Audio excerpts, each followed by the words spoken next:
Hello everyone. I'm happy to introduce the topics which I'm going to teach in our YouTube channel. I plan to take the tenses.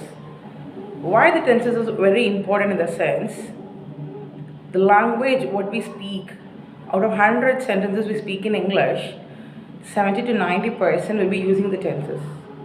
Speaking in English is easy, but speaking the right English is a matter. The listener who are very smart in English, who are very good in English, they could able to find out the exact mistake, what you make in English. So you have to be careful while you speak. The usage of tenses matter. Apart from this, I plan to take the contents and the frequently asked the questions from IELTS, TOEFL, UPSC. All the questions are perfectly analyzed from the question banks and it will be discussed in this forum. Thank you so much.